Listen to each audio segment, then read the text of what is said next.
Hello, मैं आकाश कुमार मिश्रा आप सभी लोगों का स्वागत करता हूं अपने YouTube चैनल देव फिजिक्स एकेडमी पर। आज मैं सभी लोगों के लिए क्लास 12th फिजिक्स इलेक्ट्रोस्टैटिक का पार्ट 5 लेकर के आया हूं, जिसमें आज हम लोग जानेंगे इलेक्ट्रिक फील्ड लाइंस क्या होती हैं और इलेक्ट्रिक फील्ड लाइंस की प्रॉपर्टीज के बारे में जानेंगे। साथ ही साथ हम लोग जानेंगे electric dipole and dipole moment और इलेक्ट्रिक फ्लक्स क्या होता है, इसके बारे में भी जानेंगे। So let's start. जब किसी भी ऑब्जेक्ट को हम इलेक्ट्रिकली चार्ज करते हैं तो उसके चारों तरफ एक इलेक्ट्रिक फील्ड लाइंस जनरेट हो जाती हैं, जिन्हें हम लोग रिप्रेजेंट करने के लिए इलेक्ट्रिक फील्ड लाइंस का यूज करते हैं। तो आइए देखते हैं इलेक्ट्रिक फील्ड लाइंस क्या होती हैं। It is a curve drawn in such A way that the tangent at each point on the curve gives the direction of electric field at that point। अब लाइंस एक curves line होती हैं जिनके ऊपर किसी भी पॉइंट पर अगर हम टेंजेंट ड्रॉ करते हैं तो वो इलेक्ट्रिक फील्ड लाइंस की या इलेक्ट्रिक फील्ड की डायरेक्शन को रिप्रेजेंट करती हैं। अगर मैंने कहा कि हमारे पास कोई एक इलेक्ट्रिक फील्ड है, इसके ऊपर किसी भी पॉइंट पर अगर मैं एक टेंजेंट ड्रॉ करता हूं तो ये हमें रिप्रेजेंट करेगी इलेक्ट्रिक फील्ड की डायरेक्शन को। ठीक है, आगे चलते हैं। तो आइए देखते हैं कुछ इंपॉर्टेंट प्रॉपर्टीज के बारे में बात करते हैं इलेक्ट्रिक फील्ड की। तो सबसे पहली प्रॉपर्टी है they can not form close loop. Electric field lines कभी भी क्लोज लूप का फॉर्मेशन नहीं करती हैं। अगर कोई भी ऑब्जेक्ट पॉजिटिवली चार्ज है तो इलेक्ट्रिक फील्ड लाइंस हमेशा आउटवर्ड डायरेक्शन में अप टू इनफाइनाइट होती हैं, और अगर कोई भी ऑब्जेक्ट निगेटिवली चार्ज है तो towards the charge from infinity electric field lines की डायरेक्शन होती है। ये पॉजिटिव चार्ज से ओरिजिनेट होती हैं और निगेटिव चार्ज पर टर्मिनेट हो जाती है। जैसा कि यहां पर फिगर में हम लोगों को दिखाया गया है कि हमेशा जो इलेक्ट्रिक फील्ड लाइंस होती है वो पॉजिटिव टर्मिनल से निकल करके निगेटिव टर्मिनल पर टर्मिनेट हो जाती हैं। ये कभी भी एक क्लोज लूप फॉर्म नहीं करती है। क्लोज लूप का मतलब है जहां से स्टार्ट होना वहीं पर आकर के टर्मिनेट होना या फिनिश होना, लेकिन इलेक्ट्रिक फील्ड लाइंस के केस में ऐसा नहीं होता है। इलेक्ट्रिक फील्ड लाइंस कभी भी क्लोज लूप का फॉर्मेशन नहीं करती हैं। लेकिन वहीं पर अगर हम लोग मैग्नेटिक फील्ड लाइंस की बात करें तो मैग्नेटिक फील्ड लाइंस हमेशा क्लोज लूप का फॉर्मेशन करती हैं, क्योंकि मैग्नेटिक फील्ड लाइंस में हमको ये पता है कि मैग्नेटिक फील्ड लाइंस हमेशा नॉर्थ पोल से ओरिजिनेट होकर के साउथ पोल की तरफ जाती है। यानी कि अगर हम मैग्नेट के बाहर देखें तो मैग्नेटिक फील्ड लाइंस की जो डायरेक्शन होती है वो नॉर्थ से साउथ की तरफ होती है, लेकिन अगर इनसाइड द मैग्नेट हम अगर कंसीडर करें तो मैग्नेटिक फील्ड लाइंस की डायरेक्शन साउथ टू नॉर्थ होती है। मैग्नेटिक फील्ड लाइंस हमेशा क्लोज लूप का फॉर्मेशन करती हैं, लेकिन electric field lines close loop का फॉर्मेशन नहीं करती हैं। आइए नेक्स्ट पॉइंट देखते हैं। Electrostatic field lines start at positive charges and end at negative charges. जो इलेक्ट्रिक फील्ड लाइंस होती हैं वो हमेशा पॉजिटिव चार्ज से ओरिजिनेट होती हैं और नेगेटिव चार्ज पे टर्मिनेट हो जाती हैं। जो डायरेक्शन है इलेक्ट्रिक फील्ड लाइंस की या इलेक्ट्रोस्टैटिक फील्ड लाइंस की वो पॉजिटिव टर्मिनल से नेगेटिव टर्मिनल की तरफ है।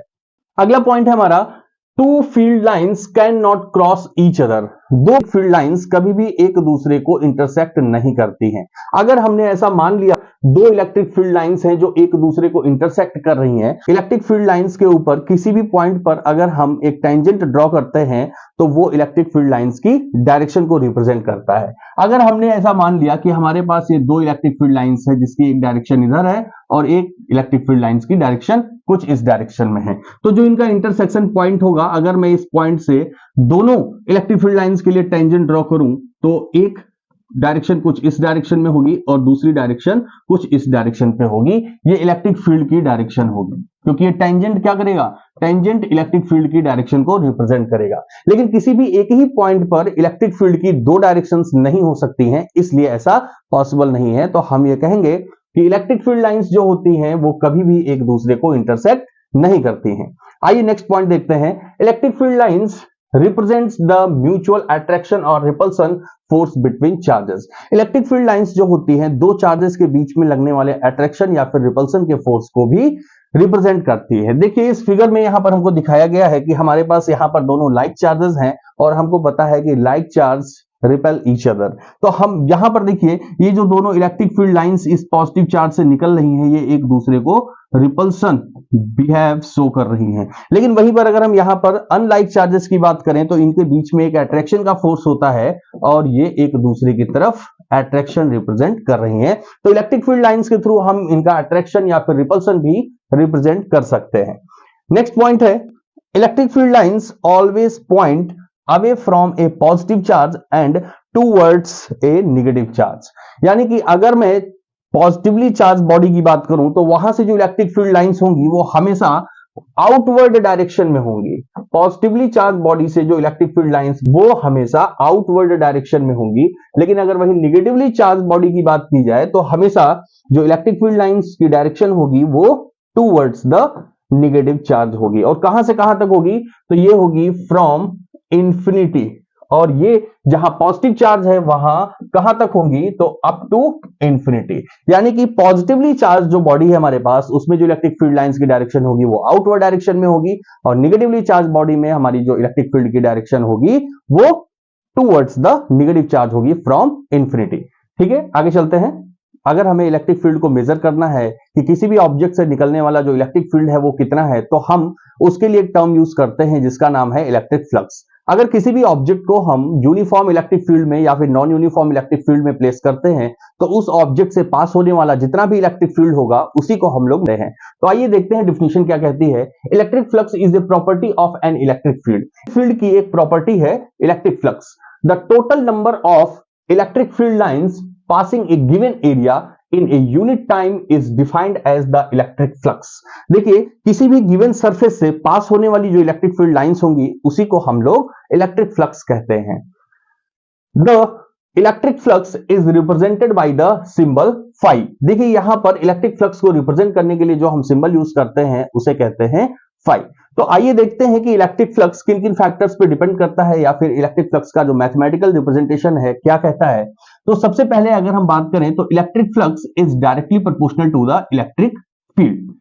ऐसा मैंने इसलिए कहा कि जो भी हमने गिवन सरफेस दिया है उससे जितनी ज्यादा इलेक्ट्रिक फील्ड पास होगी उतनी ही ज्यादा मैग्नेटिक फ्लक्स जनरेट होगी। इलेक्ट्रिक फील्ड उस गिवन सरफेस एरिया से पास होगी उतनी ही कम मैग्नेटिक फ्लक्स जनरेट होगी। यानी कि मैं कह सकता हूं कि electric flux is directly proportional to the electric field. Next point है electric flux is directly proportional to the surface area या फिर गिवन सरफेस एरिया। कि अगर हमारा जो सरफेस है जो गिवन एरिया है अगर वो ज्यादा है तो जाहिर सी बात है उससे ज्यादा से ज्यादा इलेक्ट्रिक फील्ड पास होगी और ज्यादा से ज्यादा मैग्नेटिक फ्लक्स हमें मिलेगा।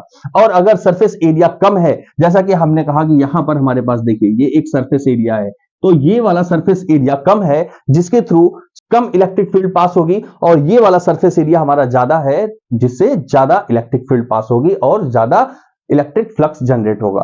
तो मैं ये कह सकता हूं कि जो इलेक्ट्रिक फ्लक्स है वो डायरेक्टली प्रोपोर्शनल होगा गिवन सरफेस एरिया के। नेक्स्ट पॉइंट है कि electric flux is directly proportional to the cos theta. अब ये कॉस थीटा की बात कहां से आ गई, तो आइए जरा हम लोग देखते हैं।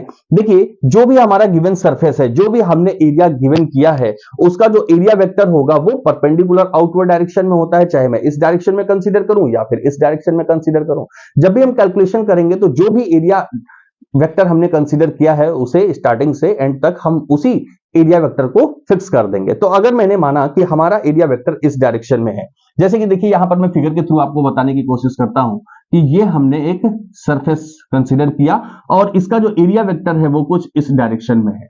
अगर इलेक्ट्रिक फील्ड की डायरेक्शन भी कुछ इसी डायरेक्शन में है जिस डायरेक्शन में हमारा एरिया वेक्टर है, मैं इसको एरिया वेक्टर को नाम दे देता हूं एन, ठीक है, और ये हमारी इलेक्ट्रिक फील्ड है। अब देखिए कि अगर एरिया वेक्टर की डायरेक्शन इलेक्ट्रिक फील्ड की डायरेक्शन में है तो मैक्सिमम इलेक्ट्रिक फील्ड इस गिवन सरफेस एरिया से पास होगी जिससे कि हमें मैक्सिमम इलेक्ट्रिक फ्लक्स मिलेगा। लेकिन अगर यहीं पर मैं कहूं कि इलेक्ट्रिक फील्ड की डायरेक्शन कुछ इस डायरेक्शन में है और जो हमने एरिया कंसीडर किया है वो कुछ इस डायरेक्शन में रखा हुआ है, जिससे कि एरिया वेक्टर की जो डायरेक्शन है वो perpendicular to the electric field है। तो इस केस में हमें इलेक्ट्रिक फील्ड इस सरफेस से पास नहीं होगी, और अगर इलेक्ट्रिक फील्ड मिनिमम पास होंगी तो हमें मिनिमम इलेक्ट्रिक फ्लक्स भी मिलेगा। तो कहीं ना कहीं मैं ये कह सकता हूं कि जो हमारा इलेक्ट्रिक फ्लक्स है वो area vector of that given surface and electric field के बीच जो एंगल होगा उस पर भी डिपेंड करता है। और अगर मैं यहां पर कहूं कि थीटा कितना है, तो यहां पर थीटा है 0 डिग्री और यहां पर थीटा है 90 डिग्री, क्योंकि area vector and electric field यहां पर एक दूसरे के परपेंडिकुलर है और यहां पर एरिया वेक्टर और इलेक्ट्रिक फील्ड एक ही डायरेक्शन में है, इस वजह से यहां पर थीटा 0 है और यहां पर थीटा 90 है। और इस केस को यानी कि जहां पर थीटा 0 होने पर मैक्सिमम रिजल्टेंट हमको मिलता है, तो ऐसे केस में हम लोग यहां पर कॉस फंक्शन का यूज करते हैं। कॉस फंक्शन का यूज करेंगे तो हम यहां कह सकते हैं कि electric flux is directly proportional to the cos theta. यहां पर थीटा क्या है, theta is the angle between electric field and the area vector of that given surface. अगर मैं इन तीनों इक्वेशंस को समराइज करके लिखता हूं तो ये होगा electric flux is directly proportional to the E A cos theta. ठीक है, यहां पर अगर मैं प्रोपोर्शनैलिटी साइन को रिमूव करता हूं तो एक कांस्टेंट टर्म इंट्रोड्यूस होगा जिसकी वैल्यू होगी 1, तो उसे लिखने की कोई आवश्यकता नहीं है और ये होगा ई ए कॉस थीटा। अगर मैं इसे वेक्टर फॉर्म में लिखता हूं तो ये होगा phi is equal to E dot A, और हमको ये पता है कि जो कॉस थीटा है वो डॉट प्रोडक्ट में आता है, यानी मैं कह सकता हूं इलेक्ट्रिक फील्ड और एरिया का जो डॉट प्रोडक्ट होगा वो इलेक्ट्रिक फ्लक्स के बराबर होगा। और हमने वेक्टर वाले चैप्टर में ये पढ़ा हुआ है कि जो डॉट प्रोडक्ट होता है उसका जो रिजल्ट होता है वो एक स्केलर क्वांटिटी होती है, यानी कि जो हमारा इलेक्ट्रिक फ्लक्स है वो कैसी क्वांटिटी है, एक स्केलर क्वांटिटी है। ठीक है, तो आगे चलते हैं। जैसा कि अभी हम लोग बात कर रहे थे कि इस डायरेक्शन में देखिए कि जो एरिया वेक्टर है वो इलेक्ट्रिक फील्ड की डायरेक्शन में है, क्योंकि इलेक्ट्रिक फील्ड इस डायरेक्शन में है, एरिया वेक्टर भी इस डायरेक्शन में है, तो ऐसे केस में हम लोगों को मैक्सिमम फ्लक्स मिलेगा। कितना? हम लोगों को मैक्सिमम फ्लक्स मिलेगा। और यहां पर थीटा कितना है, तो देखिए theta is equal to 0 degree, theta is equal to 0 degree है। लेकिन अगर मैं मिनिमम इलेक्ट्रिक फ्लक्स की बात करूं तो देखिए जिस डायरेक्शन में हमारी इलेक्ट्रिक फील्ड है, जो हमारा गिवन सरफेस एरिया है, उसका एरिया वेक्टर इस इलेक्ट्रिक फील्ड की डायरेक्शन के परपेंडिकुलर है, यानी कि यहां पर थीटा कितना है, थीटा है 90 डिग्री। और हम लोगों को यहां पर मिनिमम इलेक्ट्रिक फ्लक्स मिलेगा, यानी कि मैं कहूंगा electric flux phi is equal to minimum. और ये एग्जाम में हमसे पूछा भी जाता है कि at what angle electric flux will be minimum and maximum. ठीक है, तो यहां पर कहीं ना कहीं जो इलेक्ट्रिक फ्लक्स है वो angle between electric field and area vector पर भी डिपेंड करता है। ठीक, electric flux can be defined as the measurement of distribution of electric field और the rate of flow of electric field through a given area. ठीक है, तो SI unit की बात की जाए इलेक्ट्रिक फ्लक्स की तो एसआई यूनिट होती है न्यूटन मीटर स्क्वायर पर कूलम। किसी भी गिवन सरफेस एरिया से जो पास होने वाली इलेक्ट्रिक फील्ड लाइंस हैं उनके मेजरमेंट को भी हम लोग इलेक्ट्रिक फ्लक्स के नाम से जानते हैं। तो आगे चलते हैं। नेक्स्ट टॉपिक है हमारा इलेक्ट्रिक डाइपोल। तो आइए देखते हैं क्या है electric dipole. An electric dipole is a pair of electric charge of equal magnitude but opposite sign separated by some usually small distance. देखिए ये एक ऐसा सिस्टम है जिसमें कि दो इक्वल मैग्नीट्यूड के चार्ज होते हैं, लेकिन उनका जो नेचर होता है वो एक दूसरे से अपोजिट होता है और एक बहुत ही छोटी सी डिस्टेंस से ये दोनों चार्ज सेपरेट किए जाते हैं। यानी कि देखिए ये एक ऐसा सिस्टम है जिसमें कि हमारे पास एक पॉजिटिव क्यू चार्ज है और एक नेगेटिव क्यू चार्ज है और इन दोनों को सेपरेट किया गया है एक स्मॉल डिस्टेंस डी से। इस सिस्टम को ही हम लोग कहते हैं इलेक्ट्रिक डाइपोल। ठीक है, लेकिन यहां पर हमें ध्यान रखना है कि ये ऐसा सिस्टम है जिसमें ये दोनों चार्ज कैसे हैं, इक्वल मैग्नीट्यूड के हैं लेकिन अपोजिट नेचर के हैं। ठीक, इसी से रिलेटेड एक टर्म और आता है जिसको हम लोग कहते हैं इलेक्ट्रिक डाइपोल मोमेंट। क्या है electric dipole moment? The electric dipole moment is a measure of the separation of positive and negative electrical charges within a system. That is a measure of the system's overall polarity. Dipole moment represents the strength of the dipole. यहां पर हम लोग electric dipole moment को इस तरह से भी कह सकते हैं, it is the measurement of strength of electric dipole. ठीक है, यहां पर इलेक्ट्रिक डाइपोल मोमेंट जो होता है वो हमारा डाइपोल की स्ट्रेंथ को भी रिप्रेजेंट करता है, या फिर ये कहें कि ये ओवरऑल पोलरिटी को भी रिप्रेजेंट करता है जो हमारा इलेक्ट्रिक डाइपोल मोमेंट है। यानी कि इस सिस्टम में जो हमारा पॉजिटिव और नेगेटिव चार्ज है उसकी स्ट्रेंथ को मेजर करने का काम या करता है कौन? Electric dipole moment. और इलेक्ट्रिक डाइपोल मोमेंट जो है वो एक वेक्टर क्वांटिटी है, इसे हम लोग P से रिप्रेजेंट करते हैं। देखिए यहां पर हमारे पास दो चार्ज हैं, एक नेगेटिव चार्ज है और एक पॉजिटिव चार्ज है जो कि d डिस्टेंस से सेपरेट किया गया है। इलेक्ट्रिक डाइपोल मोमेंट को हम इस तरह से भी कह सकते हैं कि it is the product of the one charge and distance between two opposite charges. ठीक है, तो इस तरह से भी हम कह सकते हैं और इसे मैथमेटिकली रिप्रेजेंट कर सकते हैं P is equal to Q dot D। और जो डाइपोल मोमेंट होता है वो एक वेक्टर क्वांटिटी होती है, तो इसलिए हम इसको कुछ इस फॉर्म में भी लिखते हैं। ठीक, अगर हमें कोई भी डिस्टेंस मेजर करनी है इलेक्ट्रिक डाइपोल से तो हमें एक रेफरेंस पॉइंट कंसीडर करना होता है जो कि इसका सेंटर पॉइंट होता है, जो कि इसका सेंटर पॉइंट होता है। यहां से ही हम कोई भी डिस्टेंस मेजर करते हैं। अगर मान लिया कि हमें कोई पॉइंट और कंसीडर करना है तो जो डिस्टेंस हम कंसीडर करेंगे वो इस डाइपोल के सेंटर पॉइंट से करेंगे, यहां से डिस्टेंस मेजर करेंगे।